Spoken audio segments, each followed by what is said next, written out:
before I do, Carin, I'm disappointed. I was expecting the quarantine sloth onesie. I know. Isn't that fantastic? I'll have to do it next time. I'm guaranteeing a return. I was just like, hey. Is that I hilarious? got all excited. I was thinking of ordering one just to wear it at my first in-person team meeting at HBS. The same dude. My hair will be down to here. You know? Whenever that may be. Yeah, it's coming. It's coming. Let's be positive. It's coming. I'm telling you, after this, everyone's going to just be like totally fine with just acting strange because we've all just been friends. Yeah, so we can have a conversation. I'd love to we should write a post on that. I mean, I actually think everybody's going to go completely feral. Yeah, no, totally. Yeah. And I'm not worried about what other people think. I was in Boston 2 to 3 months ago visiting yourself at Harvard. And I thought to myself, wow, I didn't realize that would be my last flight for the year home. And I think I almost missed it as well. So, hi everyone, I'm Jono. I'm the head of growth at High Five, and with me today is our CEO, Gary Wilmot, and from Harvard Business School, Executive Director, Carin-Isabel Knoop. Thanks, yeah, it was really good. So, yeah, we've been having quite a few discussions just around where the future of work lies and what's, some of the things, the trends that's coming up. And at the time we were saying about how important it is to recognize employees in the workforce, and now it's just been even more proven to be true. So it's great to be back together with you. Tell us more just about like Harvard Business School and just your background, how you got it. Yeah, so I came to HBS in 1992, and basically my big claim to fame is that I've moved 10 meters from my dorm room because my office is now in the next door building. I came because I was interested in how organizations worked, and I got more interested in the academic side of it. So I decided to stay, and I've been helping faculty write case studies, which is the method that was used to teach, trying to put people into the shoes of the decision makers. Brilliant. And then tell me more just about how do you at Harvard and the impact your work you have on the community worldwide. So the mission of Harvard Business School is educating leaders who make a difference in the world. And I've now been under the leadership of several deans who've always come back to this theme to say that business does have a responsibility for good in the world, and that the way that we teach them and the materials that we develop should help them identify patterns, learn the skills that they will need in the world. So you've been doing quite a bit of research into mental health. Can you tell us more about that and your role and that you believe that mental health plays in the workplace? So if you do go back to our mission about leaders who can make a difference in the world, then the best way to make a difference is through the people that you manage. And we became interested in how we could help managers, MBAs, and execs around the world reflect on their own patterns of behavior, get the basic tools around mental health and education, and then think about how to deploy those in their teams and their broader organizations. Definitely be involved in the community. Also, their support might be needed. So for the past 7 years or so, we've been doing research, and we published a book a couple of years ago and have been continuing to think about the topic. And what are some of the biggest trends that are coming out, or insights that you're finding leaders are grappling onto? For years, it's been clear that people are our greatest assets. Yeah. And so there's been a lot of efforts in the workplace to make the workplace better, to have gyms and access to well-being sessions.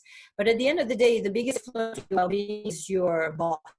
And so as anybody who manages anybody else or touches anybody else, be it in the workplace or even as a coach or as a preacher, it's very important that we start the work with ourselves.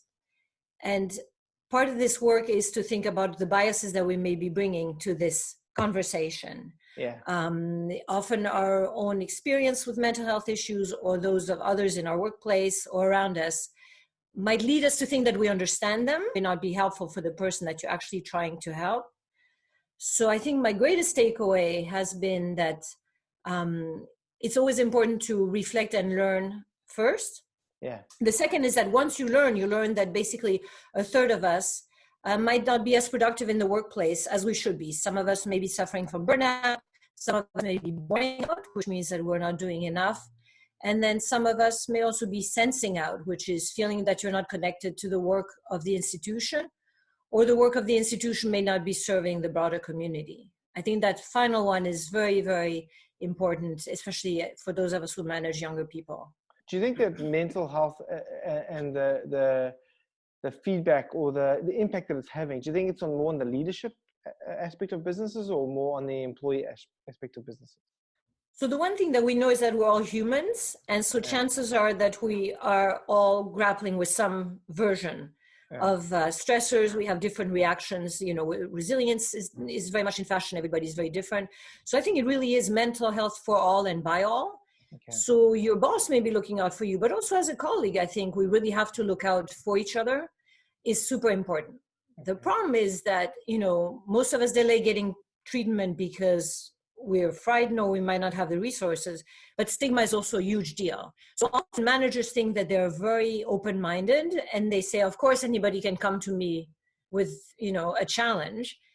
But when you look at employee surveys, the world looks very, very different from an employee standpoint. Yeah. And most of them are very reluctant, to be honest, because then you may not be promoted, or people may be, again, assuming that you aren't able to perform a job because maybe their father had this presentation. It's really important is just to be able to create an environment at work where you can have an open conversation with the people around you, be there your superiors, be there your bosses, and certainly be there your peers.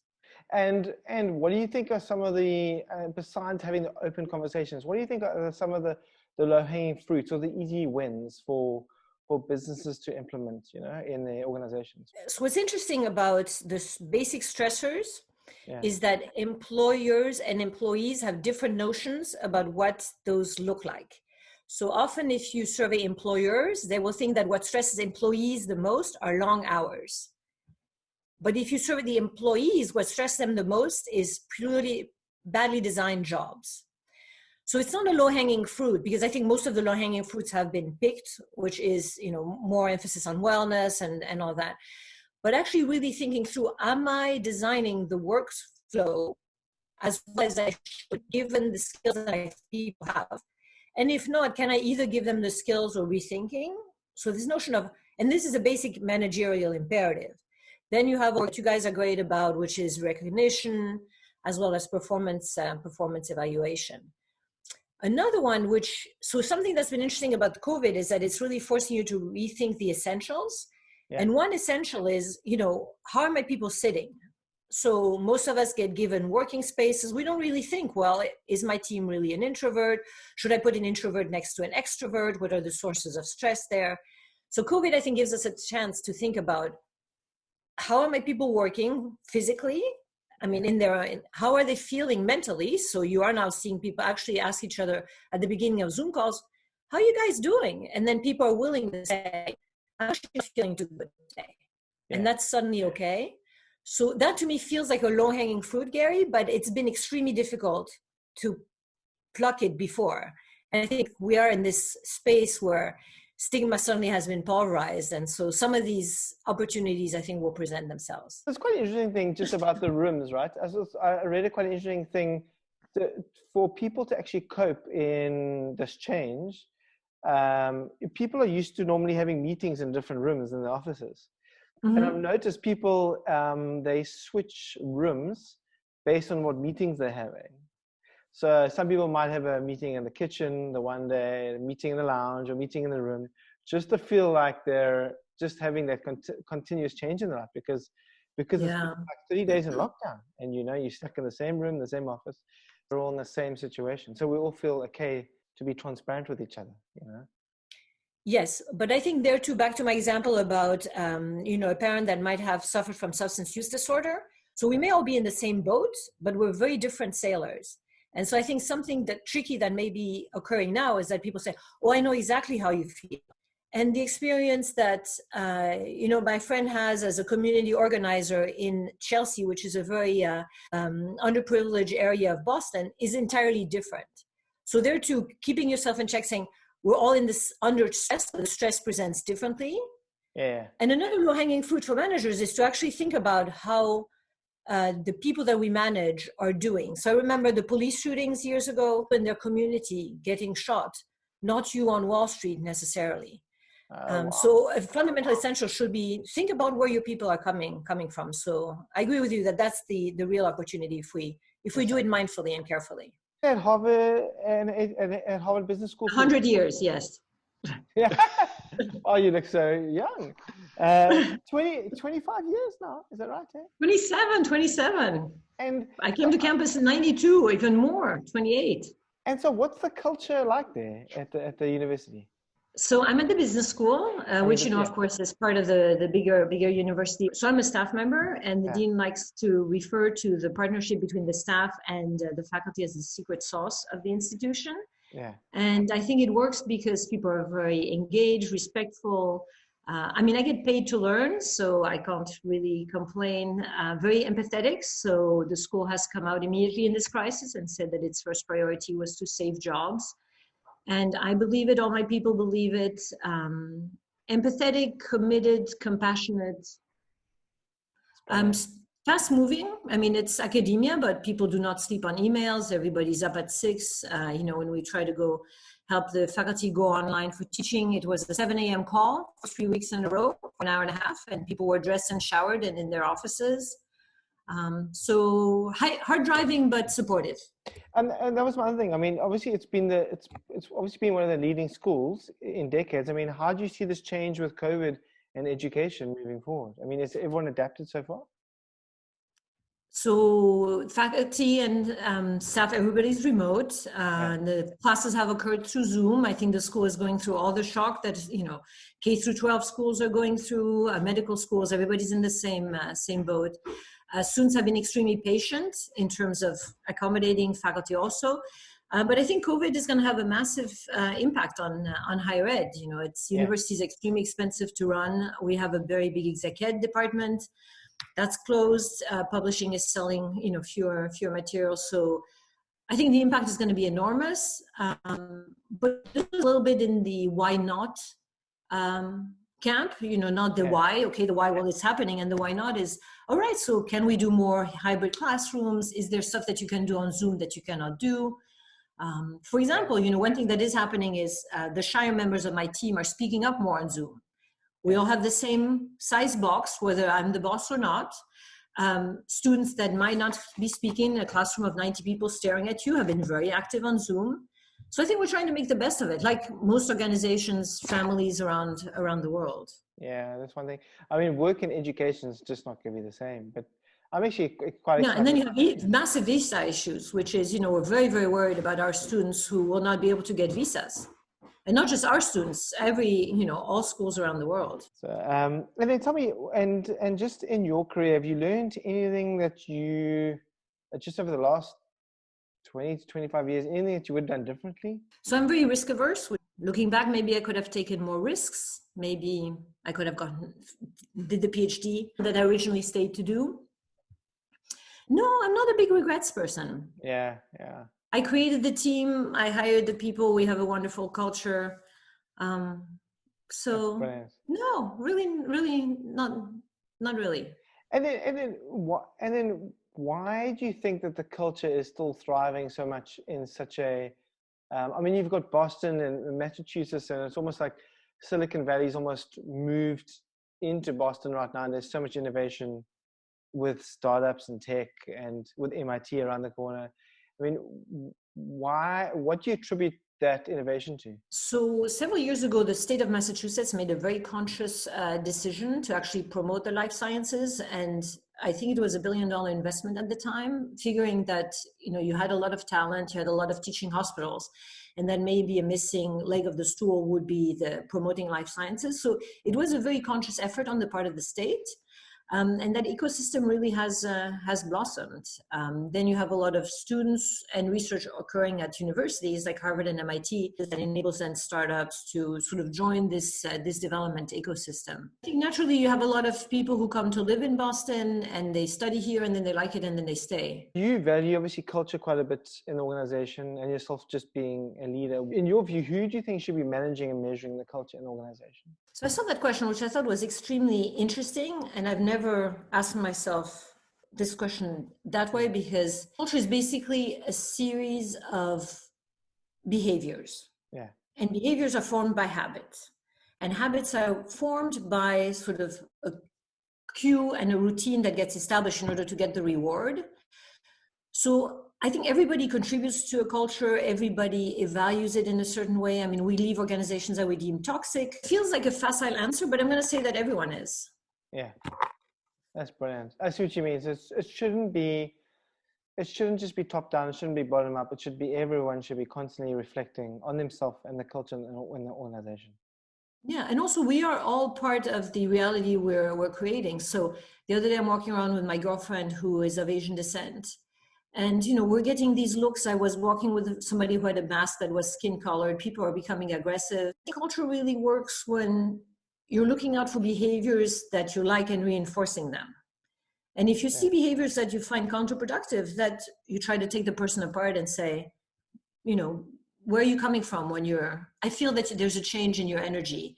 Are you all right? Yeah. So Carin, you mentioned that, you know, obviously that a culture is an important thing, and ongoing appreciation and recognition and feedback is important. How do you see this being lived out now with just working from home and working remotely? Do you think it's still just as important right now? So I would say it's 100 times more important, because we're not in the office sort of seeing each other, picking up on nonverbal clues, feeling the proximity with, you know, the sense of belonging that the office affords. So we are in our homes. We're reminded that we're in our homes and not at the office. There's no branding to remind us, no office space to sort of awe us. Our lives are out of control. There's so much we don't know. So I think the more you can do as a manager in this low touch environment, and I looked up the definition of touch. The second one is to make a difference in people's lives. And I would say that the less of the physical touch you can have, the more of a difference you should be making in your team's lives. And so it may be these daily check-ins, but we all have Zoom fatigue. So actually pick up the phone and call I have 20 people. I call one of my people in the morning, one in the afternoon. It's like, hey, I'm folding the laundry. What you doing? So just finding ways to remain connected, writing little notes in the mail. People can Lysol them when it arrives. Anything that you can do online, like using y'all's platforms and services, I think is extremely important. Yeah, it's brilliant. And it's not just important. I think it's also really a way to help people make their way through the situation. So it's also fundamental to our public health in general. Yeah, something we've also noticed in our data as well is that, you know, most organizations with working from an office, that's how they've gotten used to trusting their employees. And now there's almost this more trust that leaders have to have on their employees, knowing they're working from home. And yet they can't always be working synchronously. They have to be working asynchronously because they're doing things at different time zones or different parts of the day. And what we've seen, and it's coming out more and more in the data, is that it's not just about the meetings that I had. It's about the over communication. It's about intentional and keeping employees and leaders up to date with ongoing communication and ongoing feedback and data. Because the moment that data is not happening, that's when people start distrusting each other because they're not getting any feedback. And that's even just more of a reason just to keep doing that on a continual basis, you know. Yeah, I would say though, so, you know, there's also too much communication. So at some point, if the emails are too frequent, if the emails are too long, people are getting fatigued on what the fundamental message is. So I would say keeping things short can also have you know, a big point of view. One thing that's been on my mind is, you know, we've made a lot of efforts around diversity and inclusion in the workplace. And I'm wondering how this is going to present in this disembodied world, because a lot of the tools that we used to have, lunches and in informal ways, that's going to go by the wayside. And so I don't know what the answer is there, but I do know that we have to pay more attention to it than before, in addition to recognition. Yeah, and it's a incredible opportunity as well, you know. And I think it is becoming more global. I mean, I thought about the other day. I mean, I think I had about 3 international calls, and you know, there's usually the icebreaker with what city they're in or what location and getting used to the time zone. And now just the global way of doing work has just become normal, and because it's just done over video, and there's no more discussion around location anymore. It's just discussion around work, which is exciting in a way. There's like the barrier is just getting less and less. You know? Yeah, I think we're being more location agnostic. I think what's going to get very tricky is that in some ways we're in the easy part of all this. I think very tricky is going to be getting back to work. Yeah. Because you're going to have some people on site, you're going to have some people off site. Some of us are good at managing remote workers. Some of us are good at managing on-site workers. Most of us are not good at both. Yeah. And yet a lot of leaders are going to be in these situations. Yeah. So more, being more ambidextrous about how you treat your people. Yeah. I think a lot more people were quite adverse to remote work, and I think more and more they've gotten used to it and they've realized the benefits. We've been doing it for the last 3 to 4 years, and I can't see us ever going back. It's just it's just the way of doing work. Yeah. And I think people realize, wow, I wasted maybe 10 or 20 hours of my week in traffic, and I've got time to spend more with my family and kids, and I'm able to be more productive. And absolutely. And if your workplace is hostile, or if you work in an open plan, especially as a woman, it might be more difficult. So you may be happier at home. So I think then it's going to be difficult in terms of forcing people to come back to work. Exactly. But on the other hand, if people are remote, then you just have to change and think about how you're going to build a culture. Most of us are not born digital. Yeah. And I think for organizations like mine, it's a particular challenge. Yeah. So we look forward to learning from organizations like yours. Yeah, and I we're obviously, I think we're at the tail end. There's so many that have kind of paved the way for us over the past few years. You've got the likes of Basecamp and Buffer, and so it's exciting, So, but yeah, like I said, I think since COVID, I don't think work in education's ever going to be the same. So let's just see what comes out of it. So I'm obviously trying to remain positive, but I'm just loving the innovation that's coming out of education and work right now as well. So yes. Trying to see that upside. Yeah. And one of the a parting thought is my daughter, who's an environmental studies person, said, for years I've been told that things cannot change because the system is as it is, and all at once the system's all flipped. Yeah. And so back on the why not, I think it is a time of amazing reinvention, and I think it's for all of us too. Did you ever meet Clayton Christensen? Yes, I actually went to his memorial. I've been a big. We had to stand for hours online, as you can imagine. Touched so many people's lives, and he was also just a great person. He's incredible. Yeah, I've read a good 2 or 3 of his books, and I've actually thought about him constantly. I'm sure he would love to be around just to witness this, because just with this disruption and innovation, he was literally just writing the book, in front of us for the last 20 years. And I think this is also the tipping point for what's happening right now. So, and I think in higher ed, it's certainly the case. So one of the things that I like about Clay's research is often he asks, what is the job to be done? Yeah. So it's not the object. So at McDonald's, why do people drink McDonald's milkshakes for breakfast? It's because the job to be done is not drinking a milkshake for breakfast. It's to get fed while you're driving to work in the US, right? And so I think a big question is, what is the job to be done by education? So is it imparting skills? Is it imparting culture? And I think we're at the same juncture about management. The job to be done, I think, is supporting your people in a time of need. That is the one sort of job to be done now for management. And then rethinking about how you create your workspace and your own style anew. So I think he would be fascinated if he were here, and I wish he were. We could ask him. That'd be incredible. I think you're leaving a door open for a second episode that's coming out soon. We'll have to definitely pick this up. So that'll be great. Eh? With pleasure. Yeah, it's so nice to chat with you guys. Oh man, it was so special. Thank you so much for your time. Just to wrap up, we just want to ask maybe just a few final questions. Of course. Yeah. How do you spend your day on average? How do I spend? I read and write. Yeah. Okay. In the morning or evening? That sounds terrible. I used to dance, but now I can't. I have to dance in my kitchen. I mean, dance like that dance, not like. Oh, like club dance. Oh wow. Oh yeah. I'm a big EDM person. Yeah. Woo! Not quite. It's talk about the one thing my people don't miss at the office.